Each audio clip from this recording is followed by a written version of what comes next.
There's a hidden town that I need you to know about. It started off as a cotton farming town, but evolved to have a 5-star hotel and a Michelin star chef. It sits far away from any of the major highways and interstate. In fact, the only way to get there is to know exactly where you're going.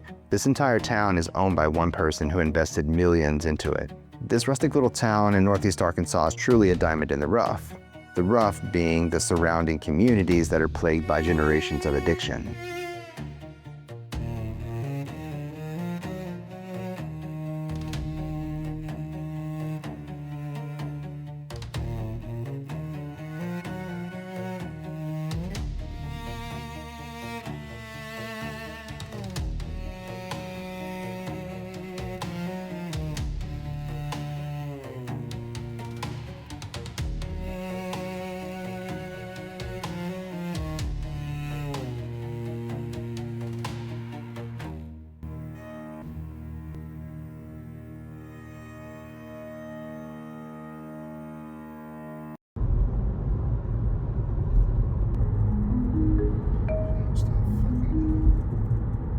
When you drive into Wilson, you stop. It looks like it was plucked out of the English countryside. Everything's a mix of Tudor-era architecture and 19th century southern plantation. It's lovely, but here's the hook. Wilson wasn't built to be charming. It was built to be controlled. The entire town was a company asset, wholly owned by Lee Wilson and Company, the king of cotton in the Delta. Our recovery journeys force us to be ruthlessly honest about our past, and Wilson's past is complicated. For decades, from its founding in 1886 through the mid-20th century, this place was a company town. The cotton empire thrived on systemic control. It functioned on a system of profound racialized inequality. For black sharecroppers, the system of the company store, where you had to buy essentials on credit, was designed to keep you in perpetual debt. They were trapped in a cycle often referred to as peonage. In 1959, the town finally incorporated, which ended that direct corporate control, but the trauma didn't leave. When the big money left, it left behind the deep scars of poverty, low resources, and high unemployment, the very conditions that fuel the addiction crisis. Today, Wilson sits in Mississippi County, an area where the need for recovery is acute. This isn't just a regional issue, it's a profound local struggle. Arkansas has been cited as having the third highest rate of methamphetamine use in the entire country. And when we look at Mississippi County specifically, the area consistently ranks among the highest in vulnerability for substance use, driven by poverty and lack of access to care. The systemic control of the past has been replaced by the systemic crisis of addiction. Around the year 2010, the Wilson family sold the town holdings to a new millionaire investor, Galen Lawrence Jr. And he's poured millions into it, initiating a literal economy recovery for the town. This investment isn't just cosmetic, it's a huge boost to a struggling area, including job creation, tourism revenue, and community investment. The development has created new local jobs in hospitality, retail, groundskeeping. Alex, who invited me here, even works on the beautifully manicured golf course as part of the new amenities. Wilson has transformed into an agri-tourism destination, drawing visitors to the upscale Wilson Cafe, the Louis Hotel, and their shops. The town hosts the annual Cotton Fest and even paid for a local convenience store to be moved to make way for the upscale redevelopment. Wilson has been beautified and turned into a sort of resort with upscale amenities, a perfect Tudor village. And here is where we find the most challenging part of the story. If you drive just 5 or 10 minutes outside of Wilson's perfectly manicured town square, you run straight into the stark opposite. The towns around Wilson, still struggling with decades of economic decay, often lack basic amenities, suffer from high rates of dilapidated housing, and have very few local employers. You move from the kind of manicured green that would host a PGA Tour to areas with some of the highest rates of methamphetamine and opioid use in the nation. The question we have to ask is, when a whole town is bought and physically reinvented, is that a recovery for the community or a beautiful form of isolation? The town's current prosperity is a beacon of what investment can achieve, but its isolation highlights the systemic problems of the entire Delta needing a similar level of attention. The town is proof that new beginnings are possible, but the surrounding county is proof that the old wounds of poverty and inequality are still actively feeding the addiction crisis. And that's where personal recovery comes in. The beautiful facade of Wilson forces us to acknowledge the beautiful reality just beyond its borders. The town's story is a powerful metaphor for the individual journey. You have to look past the beautiful presentation you make to the world, acknowledge the deep historic wounds, and commit to the hard work of rebuilding a sustainable, healthy future for yourself and for those around you. Alex Lloyd, the host of The Testimony, is on the ground here, doing the work, bringing change in a place that needs it desperately. I wanted to hear from him, someone who's grown up in this area, what the issue may be and what a possible solution could be. I had the opportunity to go to Wilson, Arkansas. And if you've never heard of it, it's so hard to describe to you. It's a little town, and I'm excited to talk to Alex about it here. My experience there is that it is almost like you have, walked into a storybook, little town out of nowhere, right? So it's an accident, almost a Narnia type of situation. You walked to the back of the closet, and then you walked into this other place, and you're like, nobody knew this was here. Are you serious? And you leave, and you're like, I don't know, did that happen or not? And so had the opportunity to go there. Alex here actually invited me out. We recorded an episode of his podcast on live on stage from the theater. And yeah, Alex, thank you for inviting me and all that stuff. And I'm glad that you had made the time now to be on this podcast. Oh, absolutely, Ty, man. I'm extremely grateful that you asked me to come on. When I asked you to come down here, it's so hard to explain to people what the town's like because Yeah. me growing up, it was not like this. It was just a laid back southern town that had a lot of history to it, like Right. all the other small Arkansas towns.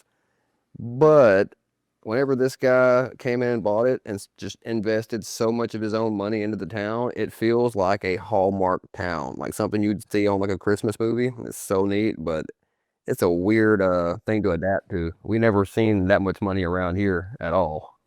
Yeah.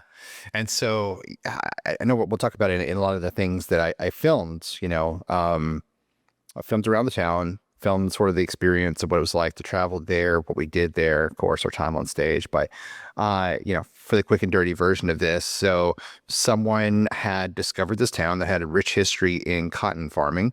And it was just like Alex just said, it was one of those typical Arkansas towns that you can really, imagine what it's like if you've ever driven through any of the rural areas in Arkansas, Tennessee, Memphis, or any of those types of things. And invested so much on restoring the internal parts of a lot of the historic buildings that are there, including it used to be apartments, but turned it into a 5-star hotel. There is a cafe there, but it is with world-class, Michelin star chefs that are deciding the menu and coming in. It's incredible, like everything on the inside, and they kept the outside, restored it to its original version as much as possible. So like these buildings that were built in the early 1900s are still fully restored, and you can look at them now and sort of, it's like you're being sent back through time, but then you walk in and you see all the sort of, I don't know, I'm gonna call it luxury, you know what I mean? But like there is a lot of, you could tell somebody cared and put a lot of thought into this and like the design of it. And so, yeah, it's really incredible. But I think one of the most interesting things was that, because I grew up, around small towns, in Arkansas and in Texas. And a lot of those, you can switch the names around and it's pretty much the same place. And the people are pretty much the same. And the people pretty much had the same problems. And so this was interesting to me in that just sort of observing what the people were like, coming for. So we were there for Cotton Fest. That was the first day, which is the big festival for the town. Arts and crafts, music, of course, drinks and food and all of that stuff was being served. The people had such a laid back sort of, I don't know, it was sort of picturesque even without the buildings, you know what I mean? And the way that the community was interacting with each other. If that makes sense at all. Oh, absolutely. Yeah. All right, well, it's weird for me because we were in the same town and we didn't have hospitality jobs. Like we never expected a 5-star hotel in town. And we always took it as a joke. And then when you walk into that place, it is like you said, you was kind of making a joke about it, but it is luxury to us. It is so, it's nice to have something in town, a place that we saw almost no hope in, to have what feels like literal luxury. It's so nice, but it's weird to adapt to. No, it was amazing. Yeah, no, was it? Sorry, I didn't mean to make it like sound like I was joking around that it was luxury. Like it really is, but it's comparable to hotels that are like on the inside of like Chicago, and places that are really nice that I've been before. And it's just that word. I get choked up about that word luxury because it's like, oh, la di da. No, it was a very, very, very, very cool.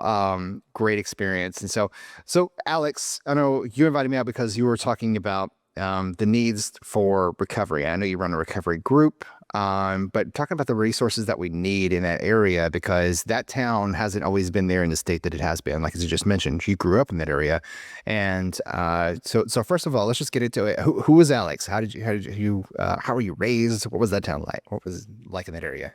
So I was raised about 5 minutes away from Wilson, or in a small town called Bassett. It was really quiet. So growing up, a lot of the grandparents were still alive. So the town still had that old school Southern feel. Everybody sitting on their porch drinking coffee in the morning, grabbing their newspaper. Just the normal things that people back in the 40s, 50s, 60s, 70s, and 80s and 90s they all did that.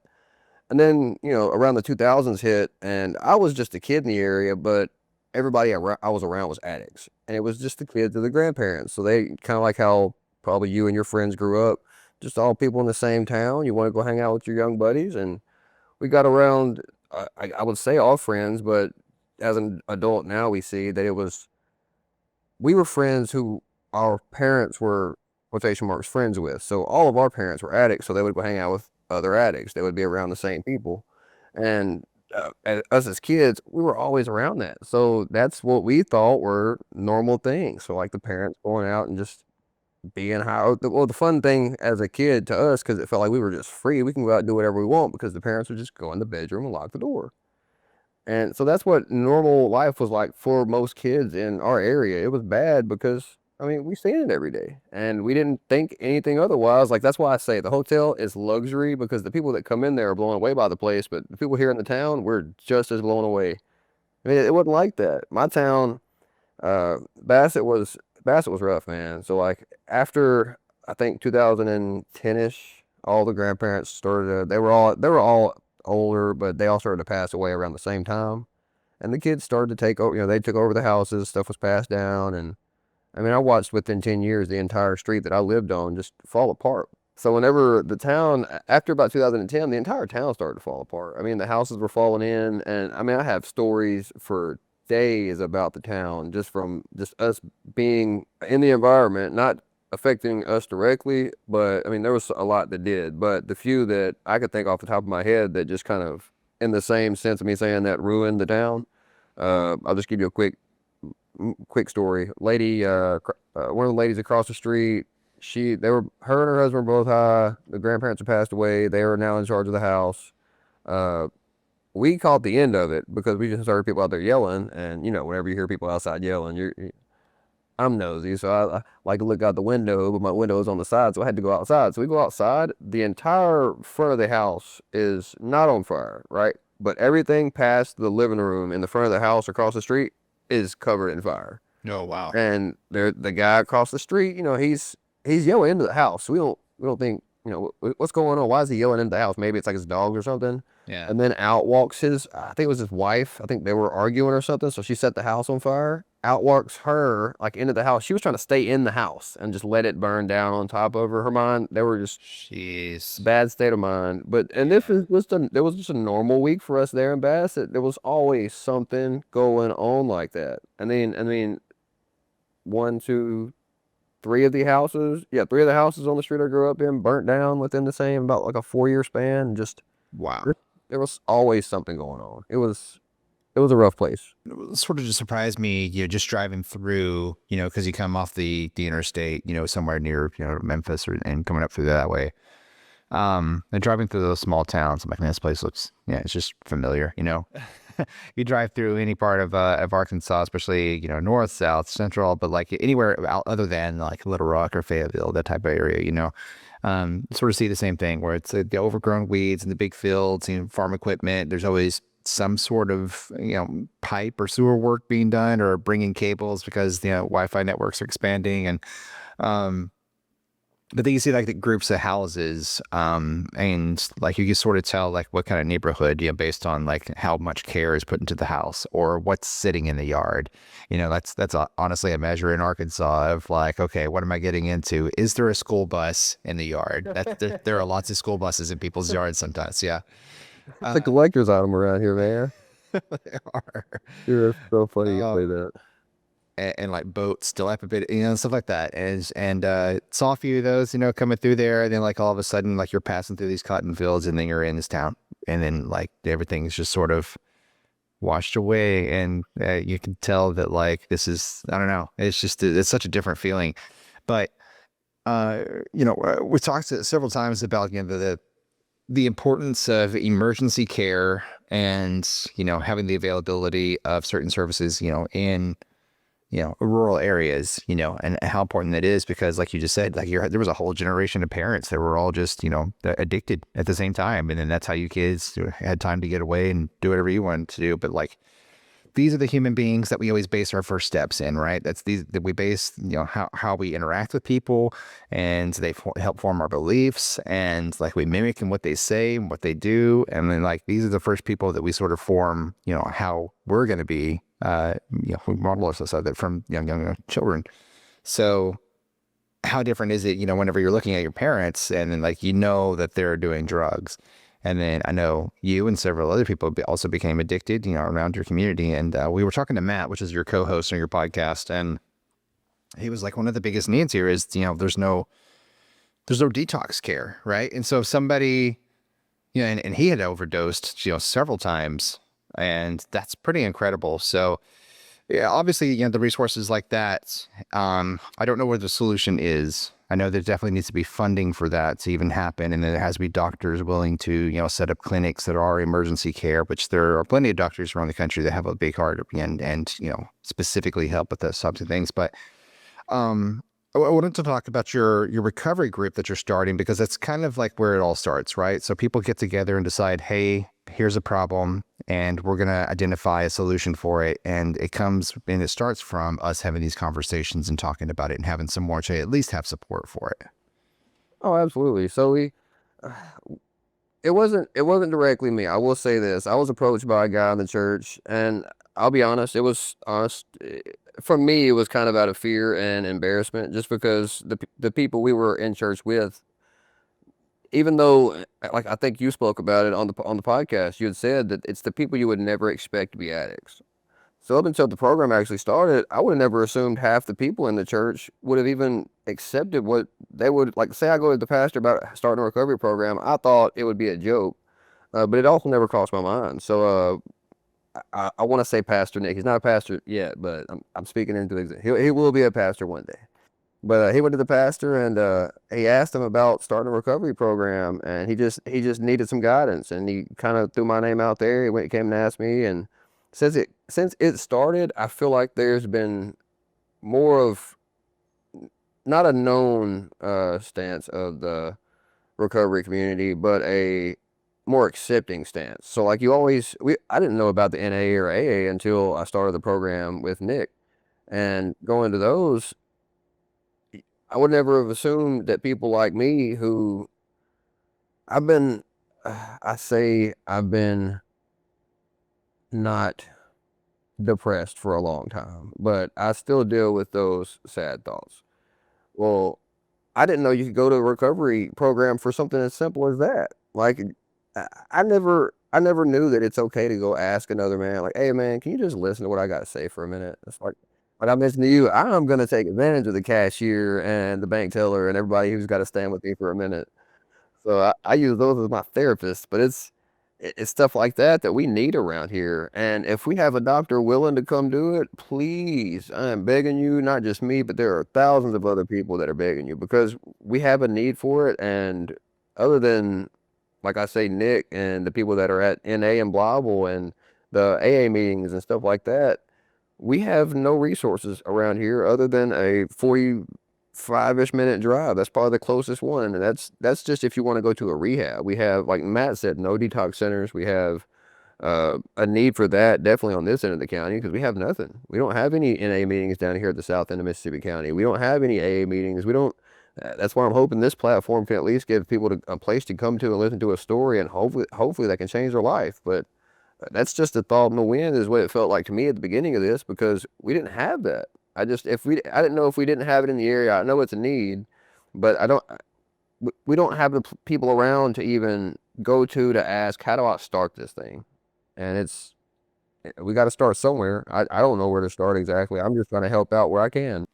No, and that's what you got to do. You got to step out and you got to just take a risk. And honestly, it's it's tough for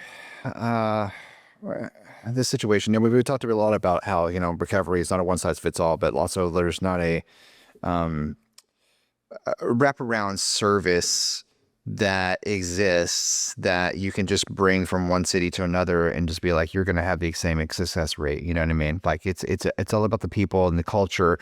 And for somewhere that has, for so long, generations, been addicted, and for recovery to not be the normal thing, just because you bring in a facility that has, all these different wraparound services available to them doesn't mean that they're going to use them or trust them.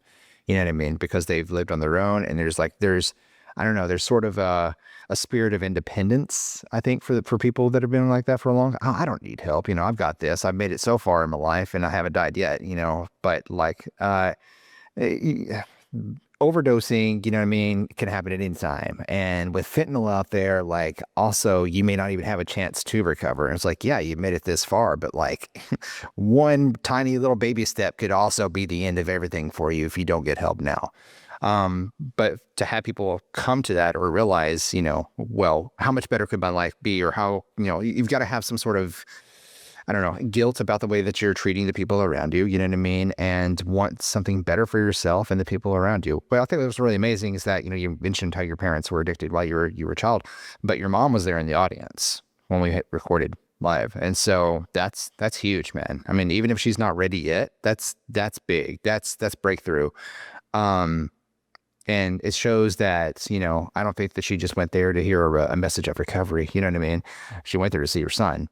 But that means that you mean enough to her that she showed up for you, and hopefully she heard a little bit of the message, and hopefully it sinks in, you know what I mean? So over time, these stories that I record with people that are in recovery and hearing about the things that they have done and like how long they were in their addiction and the crazy things that happened in their lives. I'm like, I don't know how you're alive right now, but man, I would have never known you had gone through any of those things unless you had just told me, because you look like you lived life without any problems. You know what I mean? You made it through, and you scaled and you excelled, you know what I mean? So it's not too late for anyone, I don't think, who's in their addiction, no matter how long they've been in it. You can quickly turn that around. Yeah. So, man, I know you want to grow this, and it's incredible. I think it's incredible that it starts with somebody. Something I've been impressed with by you is that your like dedication to it. You know what I mean? Like your willingness to learn new things, try new things, put it to the test, and like you're taking risks and you're full-heartedly into this. It doesn't change from day to day. It seems like you're at 100% all the time. And that's pretty incredible and amazing. So, I mean, like, I know you're going to do great things for your community, and it's going to happen. Yeah, for sure. You're bringing in those resources for sure. It's going to happen. Oh, brother, you gonna make me cry, Todd. No, I'm trying to be a better me every day that I can be, man. I've I'd say I've struggled. I had it made compared to other kids that were around drug-riddled families. I will say that my parents, even though they were addicts, my mom always made sure I had a meal to eat, whether she was eating or not, or whether she was even if she was having a bad day to where she's just coming down and it's just too much on her, she's just like erratic and stuff like that, she was still going to make sure that me and my sister ate.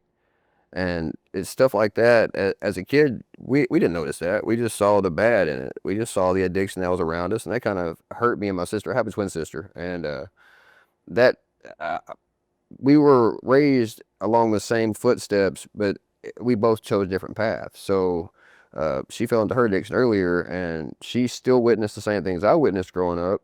And then I fell into my addiction later, two completely different addictions, but it was the same in the sense as we were both distancing ourselves from the family. So like I didn't speak to my mom for the longest, and it wasn't because of anything she did.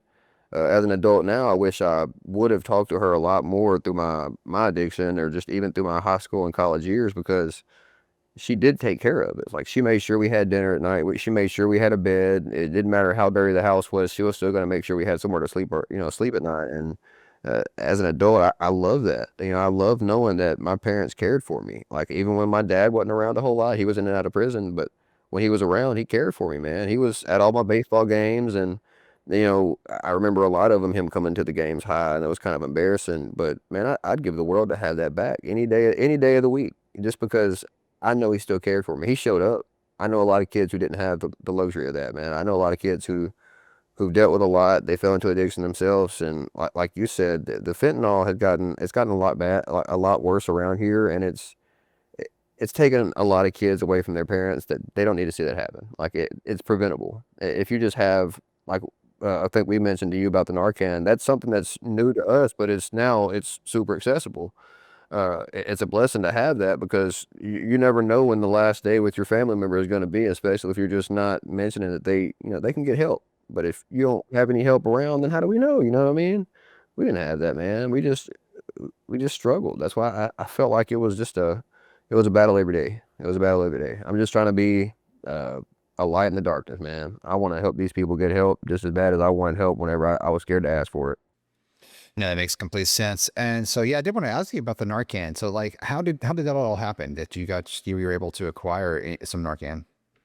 So with Dakota and Matt, they had been around it in a different way. Like Wobble is a bigger area. It's the biggest. I don't know if it's I'm pretty sure it's the biggest town in Mississippi County. But there was like that's where NA is, and the A meetings and stuff are, and that's where our recovery service is in Wobble. They had access to it, knew about it before we did. Down here in the South End, we actually don't, other than like coming to me or somebody in the churches down here, they don't really have access to it down here at the South End because nobody's bringing it to them. But we had a lady come to our church one day, and we had a lesson lined up. Everything was planned out just to make sure that, like on Tuesdays, we have somebody coming in. We want to make sure that you either hear a good testimony, or you're listening to a panel, or you're going over the 12 steps. You just want to make sure that you're getting a piece of the recovery service, so that way you have a place you can go to and listen to recovery.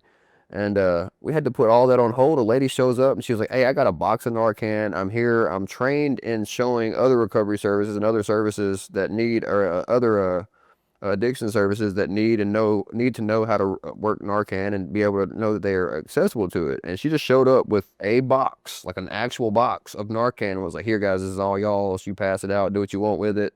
And it was a blessing to us, because like people like me, I'd never been trained in it. I would have assumed it was probably the same way as like an EpiPen. You just take it, and, jab somebody with it. I didn't know. We were never trained in that. It was such a off the wall thing. Like, 'cause when I came out of my addiction, fentanyl had gotten started. I guess I got lucky and got out of the game before it got around. But over the past 5, 6 years, it's just ruined the community. There's people that are dying left and right, and it's a new experience for us. Around here, it was just uppers, and the only people that died with it were uh, people that were speedballing, and it was a scary scenario too back then. But we didn't know about Narcan. We didn't know about the ways you can get help, other than going to a rehab 1,000 miles away. We had no idea. Okay, so that's when you're doing an upper and a downer, and it just kind of clashes in your brain, and it don't sit right. So your heart stops like that. So it's funny you asked that. I mean, not really funny. It's funny to me because she's doing amazing now. My sister is an absolute blessing, but my mom called me one day. I was at the airstrip working, and the only thing she's saying is she's not breathing. She's not breathing. I knew exactly what she was talking about, but I didn't know what to do. I mean, I was about 2 miles away working. They kind of needed me there to finish the work that day, and I just left. I just told her my sister wasn't breathing. Got in the car, drove down there, and she had overdosed. So I walk in, and she was blue and kind of doing the gurgle thing, and uh, I walk in. There's no power in the house. It's the middle of July. It's 100 something degrees in the bedroom. My mom's just standing there. I'm like, guys, what are y'all doing? So I pick her up, take her outside. I'm trying to give her CPR. Don't know what I'm doing. I had no hope. We didn't have Narcan. I didn't really know what to do. But the ambulance it takes so long for an ambulance to get to you. So if something happens, you have to hope that there has not been an ambulance called for somebody else within the past 3-4 hours, because it's gonna take them 45 minutes to get to your house.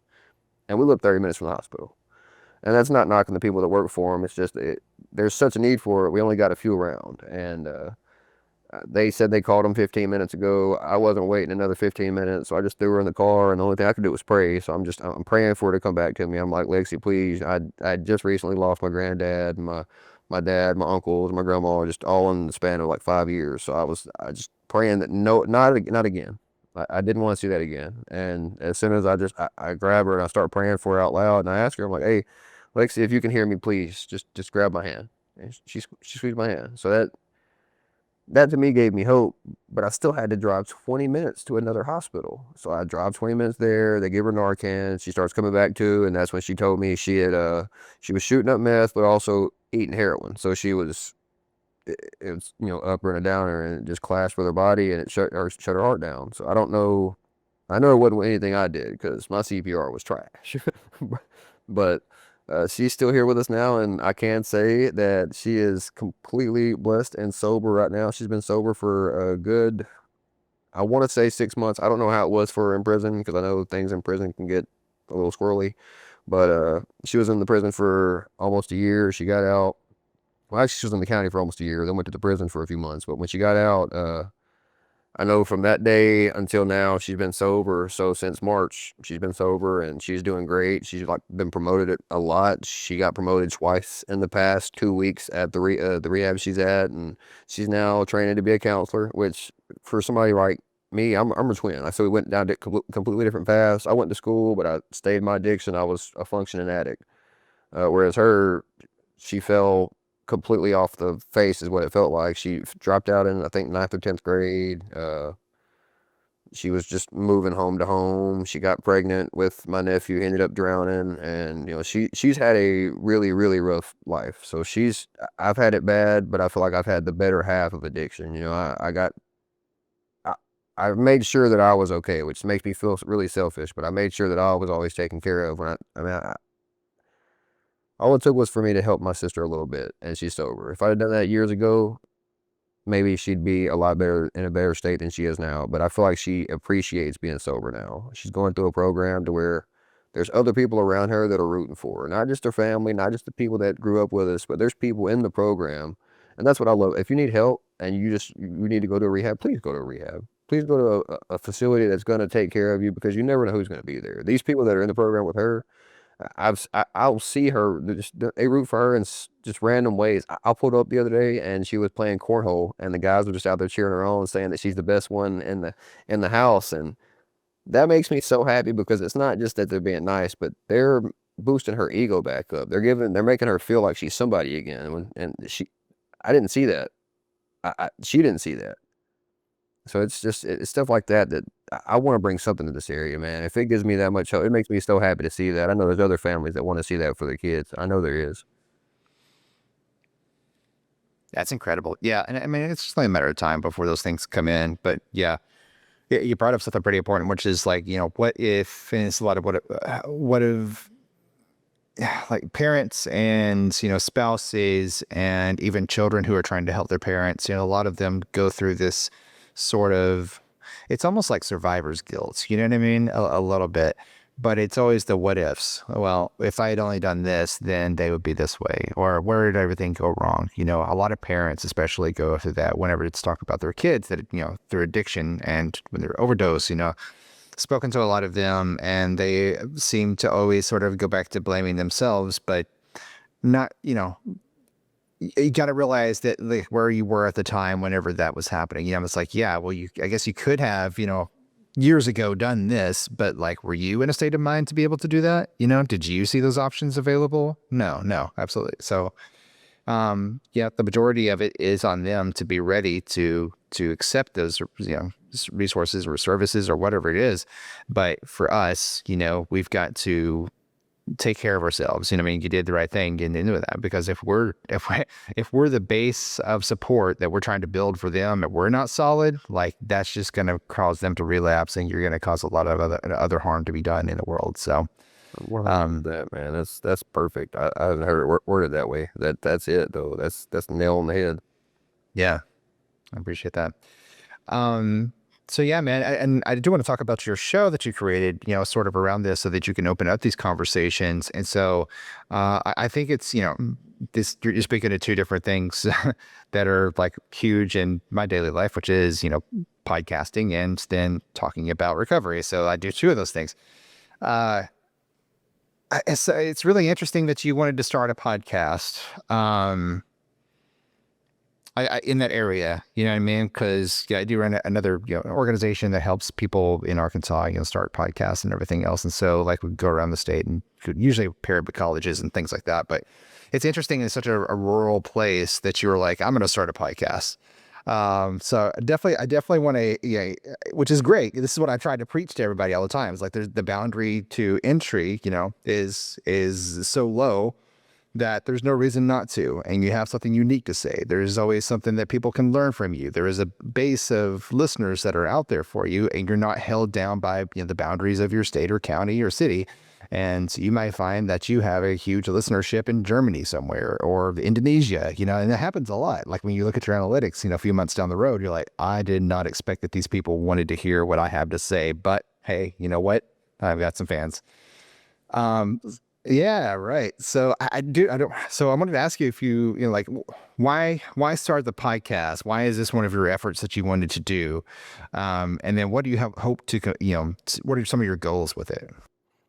So base level, I have always had people. My granddad was a pastor, and you know, I was. I don't want to say I was forced to go to church as a kid, but you know, when you're raised around a pastor, you gotta every Sunday you gotta go to church. Like, put your nice clothes on, we're going to church.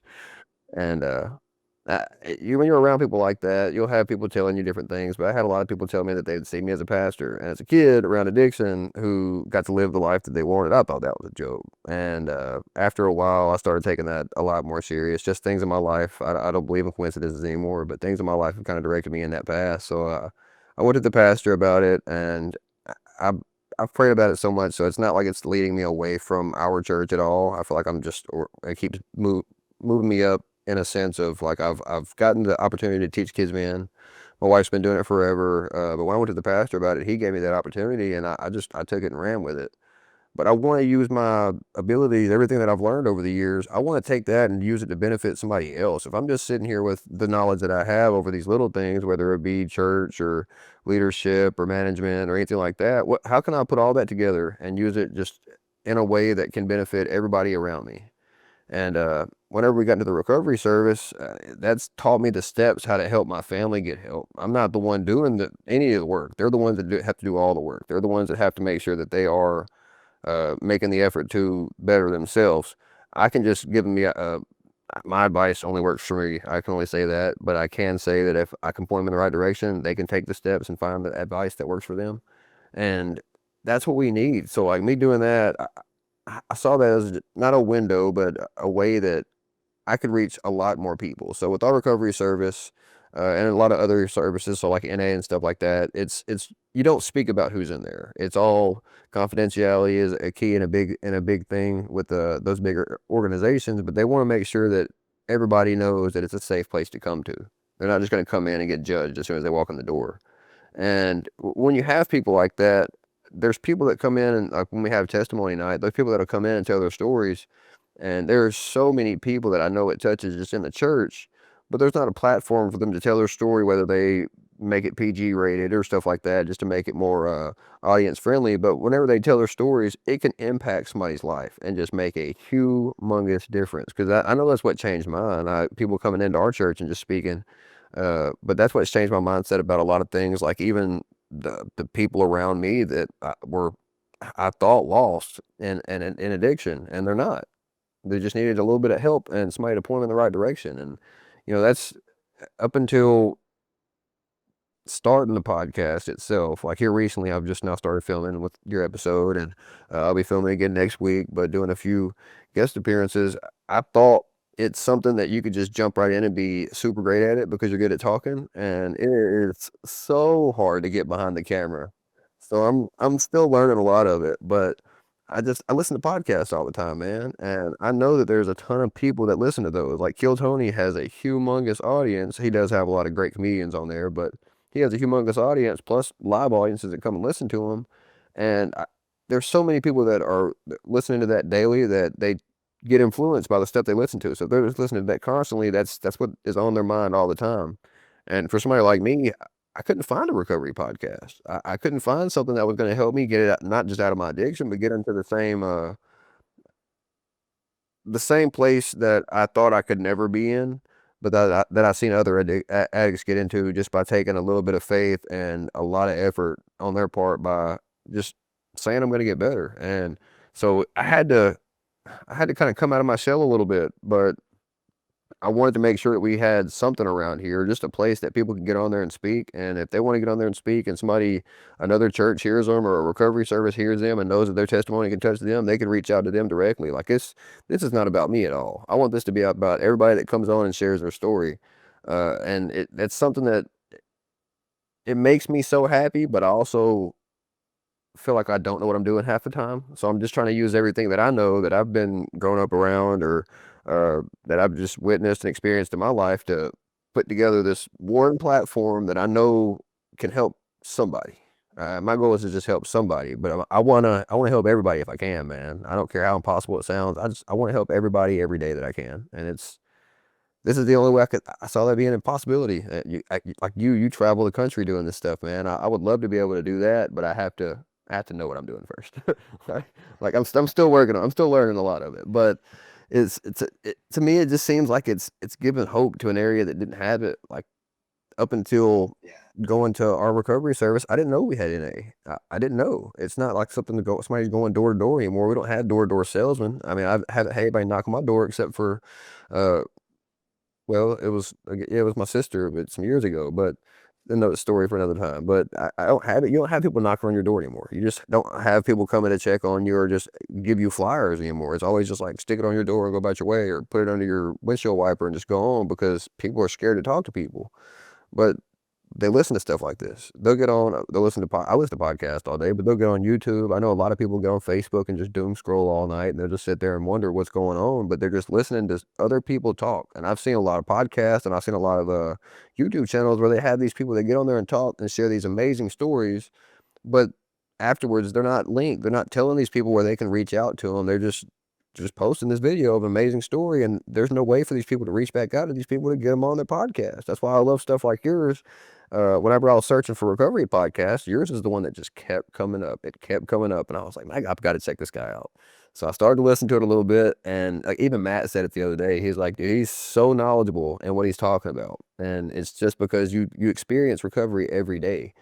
I'm new to the game, so I'm still learning. Just not just podcasting. I mean, literally, I'm new to recovery myself. I was forcefully removed from my addiction, and I never got to go through the 12 steps and stuff. So I'm just now relearning how to go through my recovery, and I feel like the right way, a way that I know works for other people. I mean, mine was just I was winging it, man. I had a lot of people that were rooting for me. I had people that knew the place I had grown up, but they also knew the person that I wanted to be because, man, I never wanted to fall into addiction. I never wanted to drop out of college. Like I wanted to make sure that I wanted to make sure that I was able to be the person that everybody saw that I could be. Even though I didn't see it at the time, I just wanted to be somebody close to the person they saw I was. And man, I worked hard for that. And falling into my addiction, it was rough, man. Xanax took a lot from me, but the worst thing that it took from me was my memory. Like I've done a lot. I've been nice to a lot of people, but I've had a lot of people be nice to me, and I don't remember a lot of it. And that hurts me so much.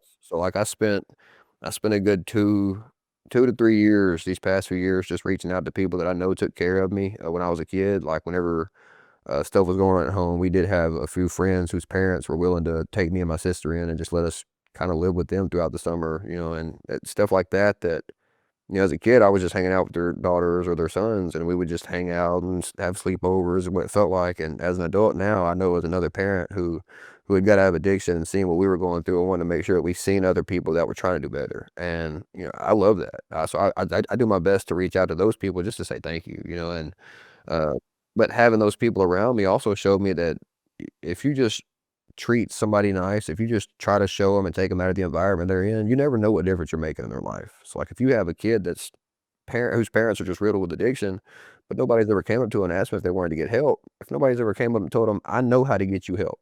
I know I can send you to a rehab. You may not have a sponsor, but I can find somebody that's going to sponsor you. If you could just find somebody who's willing to take that step and just say, hey, I'm willing to help you. Just please take it. They'll never, you never know who won't ask for help, because I was one of those people who was not going to ask for help. That's why I say I was forcefully removed. I would never have asked for help. I'd still be in my addiction, but somebody saw potential in me. I didn't see it in myself, but somebody did.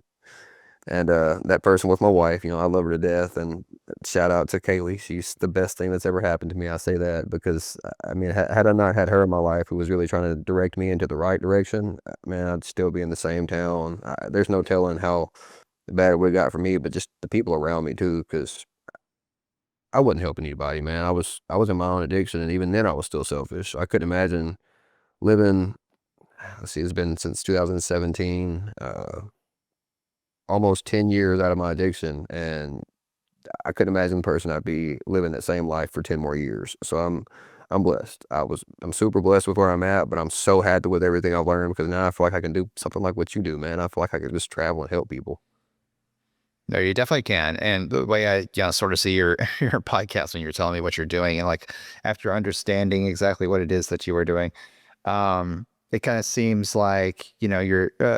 I see you in like this desolate sort of island, right? You're surrounded by water everywhere. Not really, but land. That's just it's a resource desert, and you're doing what they used to do back in the early 1900s or 1800s, where you're sending the signal over the airwaves. You know what I mean? It's like a call for help. This is your SOS. Like you're trying to talk, bring your resources, and so it's pretty incredible what you're doing, and I really appreciate it. And I know that your community also does. You had quite a few people that showed up there for the event, and they were there in the seats, and they stayed to the very end. I mean, that's pretty amazing. Yeah, it's incredible, man. Yeah, I have no doubt in my mind that one day you'll be doing whatever you choose to do, whether that is traveling around and doing interviews with other people or running whatever. Honestly, once you figure this out, I think you'll see some opportunities open up for other small towns who are like, hey, we want to do what you did because you started this from scratch and then you grew this so quickly. You made this happen. So how did you do that? Teach us. Well, I have a vision kind of, there's some things I want to do with this, but like I said, I'm so new to it. To me right now, it's just a thought, but I know it's possible because somebody else had to have done it somewhere else. So we don't have a rehab here in the south end of the county. We don't actually, I don't know if we have one in the county at all. I know there's one county over. That's where my sister's at. She's blessed with being able to be in one around us, but we don't have that around here. I would love to start a rehab or just like a safe facility, whether it's like a halfway home or a step down program from where they're just getting out of prison and they learn, or a step up program from where they're just getting out of prison or something. They want to learn how to grow and get a job and stuff like that. But I just want to start something like that around here. I want to be able to put, I think I was saying it on Hank and them's podcast, I want to be able to put a restaurant here in town and give away 10 free meals, whether we sell anything that day or not. I just want to be able to give to somebody who I know needs it, but I also want to have a resource here in town. That way, if somebody needs help, they don't have to go and try to find somebody who has, like me. I don't know if it was just because I was scared too, or if I just felt like I was arrogant and I didn't think they would help me, but I was never going to ask anybody for help. I was never going to ask how to get my family family help at all. And we didn't have the resource. Had I known, like, say there was a rehab here in town, there's a reason to go ask anybody for help. I know there's somebody here in town that can actually help them, and I could take them to there, and they have all the resources they need. And I want to be able to start something like that. But again, I am a green pea. I have no clue what I am doing. Well, that's perfectly fine because you're starting out, like Pika said. That's what it takes. It takes these risks, and we've harped on that quite a bit. Okay, Alex, I do want to ask you that final question that I always ask everybody. And, taking all of your experience in your personal life, and all of your experiences and expertise, and it's hard to even put into words like what you sort of experience as life, you know what I mean? That is so different than I'm sure that people can even imagine if you've never been in those situations. And so your personal, but plus your professional and what you're doing right now, your goals are trying to make this happen. Given all of that, what do you think is a long-term solution for people who are seeking recovery in those small rural towns? Don't be scared to take a risk that you thought was impossible.